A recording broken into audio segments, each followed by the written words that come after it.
എനിക്ക് രണ്ടാറുണ്ട്. അതിലൊന്നേ ഞാൻ തനിക്ക് വരുന്നു. അതാണ് സോഷ്യലിസം. എന്റെ രണ്ടാടിനെയും ഗവൺമെന്റ് ഏറ്റെടുത്തുകൊണ്ട് എനിക്ക് 2 കുടം പാല് വീതം ദിവസം തരുന്നു. അതാണ് കമ്മ്യൂണിസം. എന്റെ ഒരാടിനെ തനിക്ക് തന്നിട്ട് തന്റെ മുട്ടനാടിനെ ഞാൻ വാങ്ങുന്നു. അതാണ് ക്യാപിറ്റലിസം. ഹായ് ഓൾ, ഇന്നത്തെ നമ്മുടെ ടോപ്പിക്ക് കുറച്ച് സെൻസിറ്റീവ് ആണ്. ഇന്ന് നമ്മൾ സംസാരിക്കാൻ പോകുന്നത് ഒരു കമ്പാരിസനെ പറ്റിയാണ്. അതായത് കമ്മ്യൂണിസം, സോഷ്യലിസം ആൻഡ് ക്യാപിറ്റലിസം. എന്താണ് ഇത് തമ്മിലുള്ള വ്യത്യാസം, എന്താണ് ഈ 3 ഐഡിയോളജീസും പറയുന്നത്, അതിനെ ബേസ് ചെയ്ത് ഒരു വീഡിയോ ചെയ്യണമെന്ന് എനിക്ക് തോന്നി. കാരണം ഒരു 15 മുതൽ ഒരു 28-29 വയസ്സ് വരെയുള്ള യുവതിയുവാക്കളിൽ ഈ ഒരു വിഷയത്തെ പറ്റിയുള്ള ഒരു ധാരണ പൊതുവെ കുറവാണെന്ന് എനിക്ക് പലപ്പോഴും തോന്നിയിട്ടുണ്ട്. പ്രത്യേകിച്ച് ഒരു 21 വയസ്സിന് ശേഷം നമ്മൾ വോട്ടിംഗ് എല്ലാം സ്റ്റാർട്ട് ചെയ്തതിന് ശേഷം എന്തിനാണ് ഒരാൾക്ക് വോട്ട് ചെയ്യുന്നത്, എന്ത് ഐഡിയോളജിയാണ് നിങ്ങൾ ഫോളോ ചെയ്യുന്നതെന്ന് ചോദിച്ചു കഴിഞ്ഞാൽ ഒരാൾ പറയും കമ്മ്യൂണിസ്റ്റ് ആണ്, ഒരാൾ പറയും കോൺഗ്രസ് ആണ്, അല്ലെങ്കിൽ ഒരാൾ പറയും BJP ആണ്. പക്ഷെ എന്താണ് ഈ പാർട്ടികൾ ഫോളോ ചെയ്യുന്നത്, അല്ലെങ്കിൽ ഇവർക്ക് എന്തെങ്കിലും ഐഡിയോളജി ഉണ്ടോ, എന്തെങ്കിലുമൊക്കെ ചോദിച്ചു കഴിഞ്ഞാൽ ആർക്കും വ്യക്തമായ ഒരു ധാരണയില്ല. അപ്പം അതുകൊണ്ട് ഞാൻ നേരത്തെ പറഞ്ഞ പോലെ നമ്മൾ ഈ വീഡിയോയിൽ ചെയ്യുന്നത് കൃത്യമായിട്ടുള്ളൊരു കമ്പാരിസൺ ആണ്. എന്താണ് ക്യാപിറ്റലിസം, എന്താണ് സോഷ്യലിസം, എന്താണ് കമ്മ്യൂണിസം. ഇപ്പം ഈ വീഡിയോ ഫുള്ള് കാണുക, എന്തെങ്കിലും ഒരു ഇൻഫർമേഷൻ നിങ്ങൾക്ക് ഇതിൽ നിന്ന് കിട്ടുന്നതായിരിക്കും എന്നാണ് എൻ്റെ ഒരു വിശ്വാസം. വളരെ സിമ്പിളായിട്ടും മനസ്സിലാവുന്ന രീതിയിൽ വിത്ത് എക്സാമ്പിൾസുമാണ് നമ്മൾ ഈ ഒരു ഐഡിയോളജീസിനെ നമ്മൾ ബ്രേക്ക് ചെയ്യാൻ പോകുന്നത്.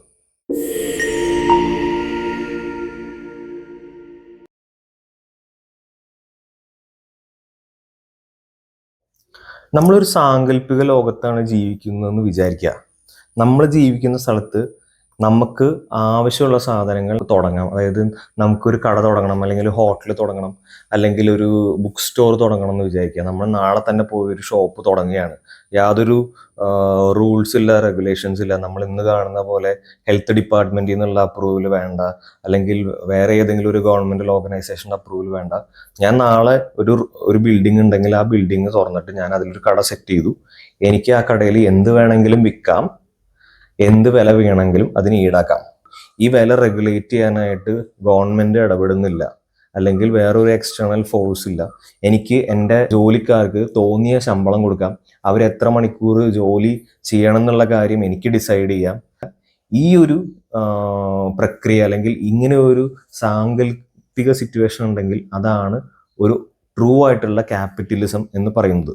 അപ്പൊ പറഞ്ഞു വന്നത്, ക്യാപിറ്റലിസം എന്നുള്ളത് ഒരു എക്കണോമിക് സിസ്റ്റമാണ്. ആ എക്കണോമിക് സിസ്റ്റത്തിൽ വ്യക്തികൾക്കാണ്, ഗവൺമെന്റിനല്ല പ്രാധാന്യം, അല്ലെങ്കിൽ സാധനങ്ങളുടെ ഓണർഷിപ്പ് ഉള്ളത്. ലാൻഡ്, ഫാക്ടറി, ഷോപ്പ്, സർവീസ്, എല്ലാ കാര്യങ്ങളും ആളുകളാണ് ഓൺ ചെയ്യുന്നത്, ഗവൺമെന്റ് അല്ല. ഒരു ക്യാപിറ്റലിസ്റ്റ് സിസ്റ്റത്തിൽ നിങ്ങൾക്ക് ഒരു ചായക്കട തുടങ്ങാം, നിങ്ങളുടെ അയൽവാസിക്ക് ഒരു തുണിക്കട തുടങ്ങാം, ഒരു കമ്പനിക്ക് പുതിയതായിട്ടൊരു മൊബൈൽ ഫോൺ ഉണ്ടായിട്ട് അത് വിൽക്കാം. ഒരു ക്യാപിറ്റലിസ്റ്റ് എക്കോണമിയുടെ മെയിൻ എയിം എന്ന് പറയുന്നത് പ്രോഫിറ്റ് ഉണ്ടാക്കുക, അല്ലെങ്കിൽ പൈസ സമ്പാദിക്കുക എന്നുള്ളതാണ്. ഉദാഹരണത്തിന്, ഒരു കൃഷിക്കാരന് കാർഷിക ഉൽപ്പന്നം ഗ്രോ ചെയ്തിട്ട് കൂടുതൽ കിട്ടുന്ന വിലയ്ക്ക് അത് സെല്ല് ചെയ്യാൻ പറ്റും. ഒരു കമ്പനിക്ക് വേണമെങ്കിൽ പല പല സാധനങ്ങൾ ഉണ്ടാക്കി അത് തോന്നിയ വിലയ്ക്ക് വിൽക്കാൻ പറ്റും. അവിടെ യാതൊരു റെഗുലേഷൻസും ഇല്ല. കൂടുതൽ സെയിൽസ്, കൂടുതൽ പ്രോഫിറ്റ്. കൂടുതൽ പ്രോഫിറ്റ് ഉണ്ടെങ്കിൽ കൂടുതൽ ഇൻവെസ്റ്റ്മെന്റും ഗ്രോത്തും. ഒരു ക്യാപിറ്റൽ എക്കോണമിയിൽ ജീവിക്കുകയാണെങ്കിൽ നിങ്ങൾക്ക് തീരുമാനിക്കാം നിങ്ങൾക്ക് എന്ത് ചെയ്യണം എന്നുള്ളത്. നിങ്ങൾക്ക് ഒരു പ്രത്യേക ഒരു കമ്പനിക്ക് വേണ്ടിയാണ് ജോലി ചെയ്യേണ്ടതെന്ന് അത് ചെയ്യാം. അല്ലെങ്കിൽ നിങ്ങൾക്ക് സ്വന്തമായിട്ടൊരു ബിസിനസ് സ്റ്റാർട്ട് ചെയ്യണമെന്നുണ്ടെങ്കിൽ ആ ഒരു ഓപ്ഷൻ നിങ്ങൾക്ക് അവൈലബിൾ ആണ്. ഇനി നിങ്ങൾക്ക് വിൽക്കണം എന്നുണ്ടെങ്കിലോ, നിങ്ങൾക്ക് ഭക്ഷണം വിൽക്കാം, അല്ലെങ്കിൽ ഒരു കോഡിംഗ് ആപ്പ് സ്റ്റാർട്ട് ചെയ്യാം, അല്ലെങ്കിൽ യൂട്യൂബ് വീഡിയോ ഉണ്ടാക്കാം. നിങ്ങൾക്കാണ് കംപ്ലീറ്റ് ചോയ്സ്. ഗവൺമെന്റ് നിങ്ങളെ ഒരു കാര്യത്തിലും ഒന്നിലും ഫോഴ്സ് ചെയ്യില്ല. ഫോർ എക്സാമ്പിൾ, ചില കൊറിയ പോലുള്ള ചില രാജ്യങ്ങളിൽ നിർബന്ധമായിട്ടും കുറച്ച് നാൾ മിലിറ്ററി സർവീസ് ചെയ്യണം എന്നാണ്. അപ്പൊ ഇങ്ങനെയുള്ള സംഭവങ്ങളൊന്നും ഒരു ക്യാപിറ്റലിസ്റ്റ് എക്കോണമിയിൽ ഉണ്ടാവില്ല. ഇനി നമുക്കൊരു സിറ്റുവേഷൻ എടുക്കാം. ഇപ്പോൾ നമ്മുടെ നെയ്ബർഹുഡിൽ, അല്ലെങ്കിൽ നമ്മുടെ അയൽപ്പക്കത്ത് ഒരു 3 ചായക്കടകൾ ഉണ്ടെന്ന് വിചാരിക്കുക. ആ 3 ചായക്കടയിൽ നിങ്ങൾ ഏത് ചായക്കടയിലാണ് പോവുക? ചീപ്പസ്റ്റ് ആയിട്ടുള്ള ചായക്കടയിലാണോ, അതോ ഏറ്റവും കൂടുതൽ ടേസ്റ്റ് ഉള്ള ചായക്കടയിലാണോ, അല്ലെങ്കിൽ ഏറ്റവും നന്നായിട്ട് സർവീസ് ചെയ്യുന്ന ചായക്കടയിലാണോ? ഒരു ക്യാപിറ്റലിസ്റ്റ് എക്കോണമിയിൽ കോമ്പറ്റീഷൻ കൂടുതലായതുകൊണ്ട് ഓരോ ഷോപ്പ് ഓണർമാരും ഭീകരമായിട്ട് അല്ലെങ്കിൽ ഭയങ്കരമായിട്ട് ഹാർഡ് വർക്ക് ചെയ്യും. എന്തിന്? ഒരു കസ്റ്റമറിനെ അട്രാക്ട് ചെയ്യാൻ. ബെറ്റർ ക്വാളിറ്റി ഉണ്ടാവും, അതേപോലെ പ്രൈസും കുറവായിരിക്കും. കാരണം കോമ്പറ്റീഷൻ കൂടുതലാണ്. നാച്ചുറലി ഞാൻ എൻ്റെ പ്രൈസ് കുറയ്ക്കും, അതുപോലെ എൻ്റെ ക്വാളിറ്റി കൂട്ടും. എന്നാൽ മാത്രമാണ് എനിക്ക് എൻ്റെ കടയിലേക്ക് ആളുകൾ വരുന്നുണ്ട് അല്ലെങ്കിൽ കയറുന്നുണ്ടെന്ന് എൻഷുർ ചെയ്യാൻ പറ്റുള്ളൂ. അങ്ങനെയാണ് ക്യാപിറ്റലിസം എന്നൊരു എക്കോണമി ഈ ബിസിനസ്സുകളെ ഇംപ്രൂവ് ചെയ്യാൻ എൻകറേജ് ചെയ്യുന്നത്. ഇനി ഒരു ക്യാപിറ്റലിസ്റ്റ് എക്കോണമിയിൽ നമുക്ക് ഒരുപാട് ഓപ്പർച്യൂണിറ്റീസ് ആണുള്ളത്. നമ്മളൊരു ബിസിനസ് സ്റ്റാർട്ട് ചെയ്ത് നമ്മൾ ഒരുപാട് ഹാർഡ് വർക്ക് ചെയ്ത് കഴിഞ്ഞാൽ നമുക്ക് ഒരു റിച്ച് ആയിട്ടുള്ള ഒരാളായിട്ട് മാറാൻ പറ്റും. നമുക്കൊരു ഐഡിയ ഉണ്ട്, ആ ഐഡിയ സൂപ്പർ ഐഡിയ ആണ് എന്നുണ്ടെങ്കിൽ നമ്മുടെ ഐഡിയ വർക്കൗട്ടും കൂടി നമ്മൾ ചെയ്യുകയാണെങ്കിൽ ആളുകൾ നമ്മുടെ ഐഡിയക്ക് അനുസരിച്ച് ഉണ്ടാക്കിയ പ്രൊഡക്റ്റ് വാങ്ങുകയും അതുവഴി നിങ്ങൾ കൂടുതൽ സക്സസ്ഫുൾ ആവുകയും ചെയ്യും. പക്ഷേ ഇതിനൊരു ക്യാച്ച് ഉണ്ട്. എന്താന്ന് പറഞ്ഞു കഴിഞ്ഞാൽ എല്ലാ ആളുകൾക്കും ഈക്വലായിട്ട് ചാൻസ് കിട്ടിക്കൊള്ളണമെന്ന് യാതൊരു നിർബന്ധമില്ല. ഒരു സമ്പന്നനായ വ്യക്തിക്ക് കൂടുതൽ പൈസ ഇറക്കാൻ പറ്റുന്നത് കൊണ്ട് അയാൾക്ക് കൂടുതൽ കാര്യങ്ങൾ ചെയ്യാൻ പറ്റും. ഇപ്പം ഞാൻ ഒരു പാവപ്പെട്ട ആളാണ്, എൻ്റെ വീടിൻ്റെ അടുത്തുള്ള ഒരാൾ വലിയ റിച്ച് ആയിട്ടുള്ള ഒരാളാണ്. ഞാനും ഒരു കട തുടങ്ങി, അയാളും ഒരു കട തുടങ്ങി. അയാൾ കാശ് കുറച്ച് കൊണ്ടുവരും. എനിക്ക് അതിനനുസരിച്ചുള്ള കാശ് കുറയ്ക്കാൻ പറ്റില്ല, കാരണം എൻ്റെ കയ്യിൽ അത്രയും ബാക്കപ്പ് ഇല്ല, എനിക്ക് ഫിനാൻഷ്യൽ ബാക്കപ്പ് ഇല്ല. അപ്പോൾ അയാൾ ഒരു 4 മാസം ഭയങ്കര ഓഫറിൽ സാധനങ്ങൾ കൊടുക്കുമ്പോൾ നാച്ചുറലായിട്ട് എല്ലാ ആളുകളും അയാളുടെ കടയിലേക്ക് പോകും. എനിക്ക് റെന്റ് താങ്ങാൻ പറ്റില്ല, റോ മെറ്റീരിയൽസിന്റെ കോസ്റ്റ് താങ്ങാൻ പറ്റില്ല, അതുകൊണ്ട് പതുക്കെ എൻ്റെ കട പൂട്ടിപ്പോവും. അങ്ങനെ ഇയാളുടെ കട മാത്രമാവും. അപ്പം അങ്ങനത്തെ പ്രശ്നങ്ങളെല്ലാം ഈ ഒരു ക്യാപിറ്റൽ എക്കോണമിയിൽ വരാം. അതായത് ഒരു മോണോപോളി ജനറേറ്റ് ആവാനുള്ള, ഒരു മോണോപോളി ഇൻഡസ്ട്രി ജനറേറ്റ് ആവാനുള്ള അല്ലെങ്കിൽ സ്റ്റാർട്ട് ആവാനുള്ള ചാൻസ് വളരെ കൂടുതലാണ് ഒരു ക്യാപിറ്റലിസ്റ്റ് എക്കോണമിയിൽ. ഇനി ഏത് രാജ്യമാണ് ക്യാപിറ്റലിസ്റ്റ് എക്കോണമി ആയിട്ടുള്ളത്? പൂർണ്ണമായിട്ടും ക്യാപിറ്റലിസ്റ്റ് എക്കോണമി ആയിട്ടുള്ള ഒരു രാജ്യം പോലും ഇന്ന് നിലവിലില്ല. ഏറ്റവും കൂടുതൽ ക്യാപിറ്റലിസം ഫോളോ ചെയ്യുന്ന ഒരു രാജ്യം അമേരിക്കയാണ്, അതായത് USA ആണ്. നമ്മുടെ ഇന്ത്യ തന്നെ 1991 നമ്മൾ കുറച്ചെങ്കിലും മാർക്കറ്റുകൾ ഓപ്പൺ ആയി. ഇപ്പോൾ നമ്മൾ പോയിക്കൊണ്ടിരിക്കുന്നത് ഒരു ക്യാപിറ്റലിസ്റ്റ് എക്കോണമിയിലേക്കാണ്. പിന്നെ വരുന്നത് ജപ്പാൻ, UK, ജർമ്മനി. ഈ 3 രാജ്യങ്ങളും സോഷ്യൽ വെൽഫെയറും കൂടി കൺസിഡർ ചെയ്തുകൊണ്ടുള്ള ഒരു ക്യാപിറ്റലിസ്റ്റ് മോഡലാണ് ഫോളോ ചെയ്യുന്നത്. ഈ പ്യുവർ ക്യാപിറ്റലിസം എന്ന് പറയുന്നത് ഇല്ല എന്ന് തന്നെ പറയാം. എല്ലാ രാജ്യങ്ങൾക്കും ആളുകളെ പ്രൊട്ടക്ട് ചെയ്യാനായിട്ട് എന്തെങ്കിലും ഒരു റൂൾ ഇംപ്ലിമെന്റ് ചെയ്യാണ്ട് പറ്റില്ല. Like minimum wages, free education, defence, military care, അത് സോഷ്യൽ വെൽഫെയർ, ഇങ്ങനെയുള്ള കാര്യങ്ങളെല്ലാം ഒരു ഗവൺമെന്റ് കൈയടക്കി വെക്കും. കാരണം എന്താ വെച്ച് കഴിഞ്ഞാൽ അത് നമ്മൾ പ്രൈവറ്റൈസ് ചെയ്ത് കഴിഞ്ഞാലോ അല്ലെങ്കിൽ ഈ ഒരു ക്യാപിറ്റലിസ്റ്റ് എക്കോണമിക്ക് വിട്ടുകൊടുത്തു കഴിഞ്ഞാൽ വിത്തിൻ ഡേയ്സ് ഒരു രാജ്യത്തിന്റെ സന്തുലനാവസ്ഥ തന്നെ നിലംപതിക്കുമെന്നാണ് പറയുന്നത്. അതുകൊണ്ട് ഒരു പ്യുവർ ഫുൾ 100% ക്യാപിറ്റലിസ്റ്റ് എക്കോണമി എവിടെയും ഇല്ല. നേരത്തെ പറഞ്ഞ കാരണങ്ങൾ കൊണ്ട് തന്നെ ഒരു ക്യാപിറ്റലിസ്റ്റ് എക്കോണമിയുടെ മേജർ ഡ്രോബാക്ക് അല്ലെങ്കിൽ അതിൻ്റെ ഒരു ഫെയിലിയർ എന്താണെന്ന് വെച്ച് കഴിഞ്ഞാൽ റിച്ച് ആയിട്ടുള്ള ആളുകൾ എപ്പോഴും റിച്ച് ആയിരിക്കും. അതായത് സമ്പന്നർ പിന്നെയും കൂടുതൽ സമ്പന്നരായി മാറും. പാവപ്പെട്ടവർ എന്നും പാവപ്പെട്ടവർ തന്നെയായിരിക്കും. കമ്പനികൾ കൂടുതലായിട്ട് പ്രോഫിറ്റ് ഫോക്കസ് ചെയ്യുമ്പോൾ ഇൻ എഫക്റ്റ് അത് സാധാരണ ആളുകളെ ഹേർട്ട് ചെയ്യാനുള്ള ചാൻസസ് വളരെ കൂടുതലാണ്. അതുപോലെ തന്നെയാണ് ഒരു ഓർഗനൈസേഷൻ എപ്പോഴും ഒരു മോണോപോളി ആയിട്ട് മാറാനുള്ളത്. അങ്ങനെ വന്നു കഴിഞ്ഞു കഴിഞ്ഞാൽ ബാക്കിയുള്ള കമ്പനികൾ ഇല്ലാതെ ആവുകയും അവസാനം ഇതൊരു ഫാഷിസം മോഡലിലേക്ക് പോവുകയും ചെയ്യുന്നു. ഒരാൾ തന്നെ എല്ലാ കാര്യങ്ങളും ഡിസൈഡ് ചെയ്യുന്നു, ബാക്കിയുള്ളവർ അത് അനുസരിക്കേണ്ട ഒരു ഗതികേടിലാവുകയും ചെയ്യുന്നു. ഫോർ എക്സാമ്പിൾ, മെഡിസിൻ കമ്പനി ഭയങ്കര ഒരു സാധാരണ മെഡിസിന് വരെ കോമ്പറ്റീഷൻ ഇങ്ങനെ പോയി കഴിഞ്ഞാൽ ഒരു മോണോപോളി ആയി കഴിഞ്ഞാൽ ഒരുപാട് ചാർജ് ചെയ്യാം. പക്ഷെ പാവപ്പെട്ട ആളുകളാണെങ്കിലും സാധാരണക്കാരാണെങ്കിലും അവർ പറയുന്ന വിലയ്ക്ക് നമ്മളത് വാങ്ങേണ്ടി വരാനായിട്ട് നിർബന്ധിതരാകും. ഇനി ഒരു ക്യാപിറ്റലിസ്റ്റ് എക്കോണമിയുടെ പോസിറ്റീവ് സൈഡ്സ് എന്താണെന്ന് പറഞ്ഞു കഴിഞ്ഞാൽ, നിങ്ങളൊരു സ്മാർട്ട് വർക്കർ ആണെങ്കിൽ നിങ്ങൾ പറയുന്നിടത്ത് നിങ്ങൾക്ക് വില കിട്ടും. നിങ്ങൾ പറയുന്നതാണ് നിങ്ങളുടെ സാധനത്തിന്റെ വില. അല്ലെങ്കിൽ നിങ്ങൾ ഒരു സർവീസ് ഓഫർ ചെയ്യുന്ന ഒരാളാണ്, ഒരു ഇഷ്യൂ ഫിക്സ് ചെയ്യുന്ന ഒരാളാണ്, ഒരു ടെക്നീഷ്യനാണ്, നിങ്ങൾ അത്ര സ്മാർട്ട് ആണെങ്കിൽ നിങ്ങൾ പറയാണ് ഇതാണ് എൻ്റെ വില. നമ്മുടെ നാട്ടിൽ ആ ഒരു വില ഡിസൈഡ് ചെയ്യാൻ കേപ്പബിലിറ്റി ഉള്ളത് ഫിലിം ഫീൽഡിലുള്ളവർക്ക് മാത്രമാണ്. ഒരു സൂപ്പർ സ്റ്റാറുകൾക്ക് അല്ലെങ്കിൽ മെഗാ സ്റ്റാറുകൾക്ക് മാത്രമാണ് ആ ഒരു ഫെസിലിറ്റേഷൻ ഉള്ളത്.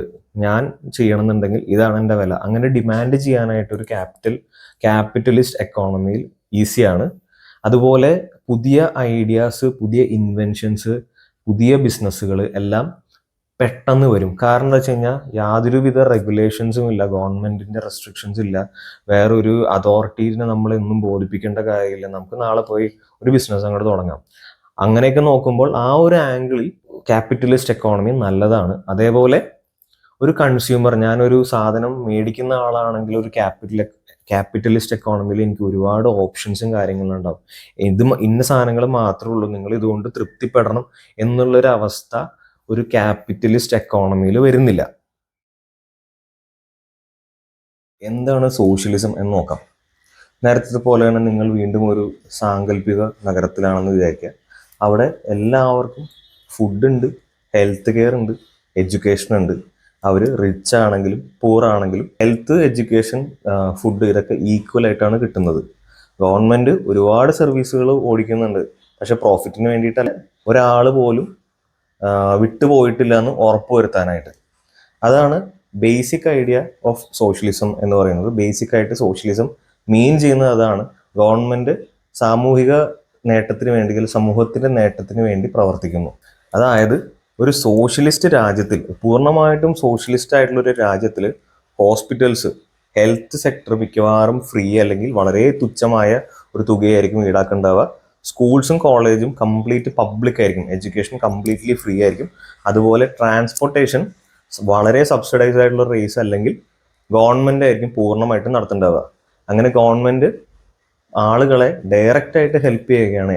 എസ്പെഷ്യലി വളരെ പാവപ്പെട്ടവരായിട്ടുള്ള ആളുകളെയും മിഡിൽ ക്ലാസ്സിനെയും ഗവൺമെന്റ് നല്ലപോലെ ഹെൽപ്പ് ചെയ്യുന്നു. സാധാരണക്കാരെ, പണക്കാരായ ആളുകൾ ചൂഷണം ചെയ്യുന്നതിന് പിന്തിരിപ്പിക്കാൻ വേണ്ടിയിട്ടാണ് ഇങ്ങനെ ഒരു ഐഡിയ നടപ്പാക്കുന്നത്. പക്ഷേ ഇതുകൊണ്ട് എല്ലാ കാര്യങ്ങളും ഗവൺമെന്റ് ആണ് ഓൺ ചെയ്യുന്നത് എന്നല്ല. ചെറിയ കടകൾ, റെസ്റ്റോറൻറ്റുകൾ, അതായത് ഹോട്ടലുകൾ, ബിസിനസ്സുകൾ അപ്പോഴും ഉണ്ടാവും. പക്ഷെ മെയിൻ ആയിട്ടുള്ള കീ ഏരിയാസ് എല്ലാം ഗവൺമെന്റ് ആയിരിക്കും മാനേജ് ചെയ്യേണ്ടാവും. പണക്കാരും പാവപ്പെട്ടവരും തമ്മിലുള്ള ഡിഫറൻസ്, ആ ഒരു വലിയ അന്തരം കുറച്ചു കൊണ്ടുവരാനാണ് സോഷ്യലിസം എപ്പോഴും ശ്രമിക്കുന്നത്. അതിനുവേണ്ടി എന്താണ് ഒരു സോഷ്യലിസ്റ്റ് കൺട്രിയിൽ നടക്കുന്നതെന്ന് പറഞ്ഞു കഴിഞ്ഞാൽ, സമ്പന്നർ കൂടുതൽ ടാക്സുകൾ അടച്ചുകൊണ്ടിരിക്കും, ടാക്സ് എപ്പോഴും കൂടുതലായിരിക്കും. പാവപ്പെട്ട ആളുകൾക്ക് എപ്പോഴും ഒരുപാട് സപ്പോർട്ട് കിട്ടും. എല്ലാവർക്കും അഫോർഡബിൾ ആയിട്ടുള്ള റേറ്റിൽ ഹെൽത്ത് കെയർ, എഡ്യൂക്കേഷൻ, പിന്നെ ജോബ് ഓപ്പർച്യൂണിറ്റീസ് കിട്ടിക്കൊണ്ടിരിക്കും ഒരു സോഷ്യലിസ്റ്റ് രാജ്യത്തിൽ. അതായത് ആരും ഒരുപാട് സമ്പന്നനാവാനും പാടില്ല, ആരും ഒരുപാട് പാവപ്പെട്ടവനാവാനും പാടില്ല. അതാണ് സോഷ്യലിസത്തിന്റെ അടിസ്ഥാന തത്വം. ഇനി ഞാൻ പലപ്പോഴായിട്ട് കേട്ട് വരുന്നതാണ്, ഒരു സോഷ്യലിസ്റ്റ് രാജ്യത്തിൽ ഗവൺമെന്റ് ആണ് നമ്മളുടെ ലൈഫ് കൺട്രോൾ ചെയ്യുന്നത്. പക്ഷെ ശരിക്കും അങ്ങനെയല്ല. ഒരു ഡെമോക്രാറ്റിക് സോഷ്യലിസം നിലവിലുള്ള ഒരു രാജ്യത്ത് നമുക്ക് സ്വന്തമായിട്ട് ഏത് ജോലി ചെയ്യണമെന്ന് തീരുമാനിക്കാം. നമുക്കൊരു വീട് ഓൺ ചെയ്യാം, അതൊരു വീട് വാങ്ങാം, ഒരു ബിസിനസ് നടത്താം, അല്ലെങ്കിൽ ഫ്രീ ആയിട്ട് ട്രാവൽ ചെയ്യാം. നമുക്ക് വോട്ട് ചെയ്യാനുള്ള ഓപ്ഷൻ ഉണ്ട്. മെയിൻ വ്യത്യാസം എന്താന്ന് പറഞ്ഞു കഴിഞ്ഞാൽ, ഗവൺമെന്റ് ഒരു വലിയ റോള് പ്ലേ ചെയ്യും. ബേസിക് സർവീസ് എൻഷുർ ചെയ്യുന്നതും കീ ഇമ്പോർട്ടൻ്റ് ആയിട്ടുള്ള കാര്യങ്ങളെല്ലാം ഗവൺമെന്റ് ആയിരിക്കും ഒരു സോഷ്യലിസ്റ്റ് രാജ്യം എടുക്കുന്നത്. അല്ലാതെ കുറെ ആളുകൾ പറയുന്നത് പോലെ സോഷ്യലിസ്റ്റ് രാജ്യത്ത് ജനങ്ങൾക്ക് ഫ്രീഡം ഇല്ല എന്നൊരു കൺസെപ്റ്റ് ഇല്ല. ഇനി സോഷ്യലിസം മികച്ച രീതിയിൽ നടപ്പാക്കുന്ന രാജ്യങ്ങളാണ് സ്വീഡൻ, നോർവേ, ഫിൻലൻഡ്. ആളുകൾക്കെല്ലാം നല്ല മികച്ച ക്വാളിറ്റി ഓഫ് ലൈഫാണ് ഈ രാജ്യങ്ങളിൽ. നമുക്കറിയാം, നോർവേയും ഫിൻലൻഡൊക്കെയാണ് ക്രൈം റേറ്റ്സ് തന്നെ ഏറ്റവും കുറവുള്ള രാജ്യങ്ങൾ. ഇനി ക്യൂബ, വെനിൻസുല പോലുള്ള രാജ്യങ്ങളുണ്ട്. ഈ രാജ്യങ്ങളിൽ സോഷ്യലിസം നടപ്പാക്കാൻ ശ്രമിച്ച് കംപ്ലീറ്റ് ഫ്ലോപ്പായി ഇന്നത്തെ ആ രാജ്യങ്ങളുടെ അവസ്ഥ നമുക്ക് എവിടെയാണെന്ന് അറിയാൻ പറ്റും. ഇനി നമ്മുടെ ഇന്ത്യയിൽ തന്നെ 1947 തൊട്ട് 1991 വരെ നമുക്ക് ഒരു സോഷ്യലിസമാണ് നമ്മൾ ഫോളോ ചെയ്തത്. 1991 നമ്മൾ ഗ്ലോബലൈസേഷൻ കൊണ്ടുവന്നതിന് ശേഷമാണ് ഈ പറഞ്ഞ പ്രൈവറ്റ് കമ്പനീസ് എല്ലാം ഇന്ത്യയുടെ അകത്ത് ബിസിനസ് ചെയ്യാൻ തുടങ്ങിയത്. ഇനി നമ്മുടെ കേരളത്തിൽ നോക്കുമ്പോൾ, കേരളം കുറച്ചും കൂടി ഒരു സോഷ്യലിസ്റ്റ് ചായവുള്ള ഒരു പ്രദേശമാണ്. നമ്മുടെ പബ്ലിക് ഹെൽത്ത് സിസ്റ്റം, അതേപോലെ എഡ്യൂക്കേഷൻ സിസ്റ്റം ഒക്കെ ഗവൺമെന്റ് കൺട്രോൾ ചെയ്ത് വളരെ മികച്ച രീതിയിലാണ് ഇവിടെ നടപ്പാക്കുന്നതെന്നാണ് എൻ്റെ വിശ്വാസം. അപ്പോൾ കുറച്ചും കൂടി നല്ലൊരു സോഷ്യൽ മോഡൽ ഇന്ത്യയിൽ എന്ന് പറയാൻ സാധിക്കുന്ന ഒരു സ്ഥലം കേരളമാണ്. ഇനി നമുക്ക് സോഷ്യലിസത്തിന്റെ പ്രശ്നങ്ങൾ എന്തൊക്കെയാണെന്ന് നോക്കാം. സോഷ്യലിസം കാരണം എന്തൊക്കെ പ്രശ്നങ്ങളാണ് ഉണ്ടാകാൻ പോകുന്നത്. സോഷ്യലിസം ഇംപ്ലിമെന്റ് ചെയ്തു കഴിഞ്ഞാൽ സമ്പന്നർക്ക് കൂടുതൽ ടാക്സ്, അതായത് സമ്പന്നർക്കും അപ്പർ മിഡിൽ ക്ലാസ്സിനും ഒരുപാട് ടാക്സുകൾ വരും. പല സോഷ്യലിസ്റ്റ് രാജ്യങ്ങളിലും ഒരുപാട് പൈസ ഉണ്ടാക്കുന്നതിന് അതിനനുസരിച്ചുള്ള ടാക്സുകളാണ്. ഇപ്പൊ ഇന്ത്യയിൽ തന്നെ ഇങ്ങനെ 30% ടാക്സ് അടയ്ക്കുമ്പോൾ നമുക്ക് അതിനനുസരിച്ചുള്ള ബെനിഫിറ്റ്സ് കിട്ടുന്നുണ്ടോ എന്നുള്ള കാര്യം സംശയമാണ്. ഇത് കുറച്ച് ഡിബേറ്റബിൾ ആണ്. നിങ്ങൾ കമന്റ് ചെയ്യുക നിങ്ങളുടെ അഭിപ്രായം എന്താണ്. അത് സോഷ്യലിസം ഇംപ്ലിമെന്റ് ചെയ്ത് കഴിഞ്ഞാൽ അവിടെ ഒരു ബിസിനസ് നടത്താനുള്ള ഒരു ഒരു സ്പീഡ് ഉണ്ടല്ലോ, അത് ഭയങ്കര കുറവായിരിക്കും. ഇപ്പോൾ ഫോർ എക്സാമ്പിൾ നമ്മുടെ കേരളത്തിൽ തന്നെ നമുക്കറിയാം, ഈസ് ഓഫ് ഡൂയിങ് ബിസിനസ് എന്ന് പറഞ്ഞാൽ നമ്മൾ എപ്പോഴും മുമ്പിലാണെന്ന് പറയുന്നു എന്നുണ്ടെങ്കിലും റിയാലിറ്റിയിൽ ഇവിടെ ഒരു ബിസിനസ് നടത്താനായിട്ട് കുറേ നൂലാമാലകളാണ്. ഈ സോഷ്യലിസം ഒരുപാടുള്ള സ്ഥലത്ത്, അല്ലെങ്കിൽ സോഷ്യലിസം കൂടുതലായിട്ട് ഫോളോ ചെയ്യുന്ന സ്ഥലത്ത് ബിസിനസ്സുകൾക്ക് പൊങ്ങി വരാൻ നല്ല ടൈം എടുക്കും. അതുപോലെ ഭയങ്കര പാടുമായിരിക്കും. പിന്നെ മെയിനായിട്ട് സോഷ്യലിസത്തിന്റെ ഒരു ഡിസഡ്വാൻറ്റേജ് വരാൻ പോകുന്നത് എങ്ങനെയാന്ന് പറഞ്ഞു കഴിഞ്ഞാൽ, ഒരു ഗവൺമെന്റ് സിസ്റ്റം ഇൻഎഫിഷ്യൻ്റ് ആണ് എന്നുണ്ടെങ്കിൽ പബ്ലിക് സർവീസസ് ഭയങ്കര സ്ലോ അല്ലെങ്കിൽ ഭയങ്കര മോശമായിരിക്കും. ഫയൽ നീങ്ങണം എന്നുണ്ടെങ്കിൽ ഒരുപാട് സമയമെടുക്കും. ഒരു പുതിയൊരു ലൈസൻസ് കിട്ടാനൊക്കെ നല്ല ബുദ്ധിമുട്ടായിരുന്നു കേരളത്തിൽ. ഇപ്പൊ പിന്നെയും അത് പുരോഗതി വന്നിട്ടുണ്ട്. അപ്പൊ ഈ സോഷ്യലിസം കൂടുതലുള്ള സ്ഥലങ്ങളിൽ ഇങ്ങനെ ഒരു പ്രശ്നം കൂടിയുണ്ട്. ഇത്തിരി ഇൻഎഫിഷ്യൻ്റ് ആയിട്ടുള്ള ഒരു ഗവൺമെന്റ് ആണെന്നുണ്ടെങ്കിൽ തീരുമാനങ്ങൾ എടുക്കാനുള്ള ഒരു കപ്പാസിറ്റി ഭയങ്കരമായിട്ട് കുറയും. പിന്നെ വരാൻ പോകുന്ന മെയിൻ പ്രശ്നം, സോഷ്യലിസം കൂടുമ്പോൾ മിക്കതും ഗവൺമെന്റ് ആയിരിക്കും കൺട്രോൾ ചെയ്യുന്നുണ്ടാവുക. അപ്പൊ ഗവൺമെന്റ് ബ്യൂറോക്രാറ്റ്സ് അല്ലെങ്കിൽ പബ്ലിക് സർവീസിൽ വർക്ക് ചെയ്യുന്ന ക്ലാർക്കുകൾ, വേറെ ഉദ്യോഗസ്ഥര്, ഇവരെല്ലാം കറപ്ഷൻ അല്ലെങ്കിൽ കൈക്കൂലിക്കാരാവാനുള്ള സാധ്യത വളരെ കൂടുതലാണ്. കാരണം ഈ ഒരു കാര്യം നടക്കണമെന്നുണ്ടെങ്കിൽ ഒരു സ്റ്റാമ്പ് വേണം. അപ്പോൾ പല ന്യൂസുകൾ നമ്മൾ കാണുന്നതാണ്, ഒരു പോക്കുവരവ് നടത്തുന്നതിന് കൈക്കൂലി മേടിക്കുന്നു, അല്ലെങ്കിൽ വേറെ എന്തെങ്കിലും സർട്ടിഫിക്കറ്റ് കിട്ടാനായിട്ട് കൈക്കൂലി മേടിക്കുന്നു. ഇങ്ങനെയുള്ള പല പല കാര്യങ്ങളും ഒരു സോഷ്യലിസ്റ്റ് എക്കോണമിയിൽ വളരെ സജീവമായിരിക്കും.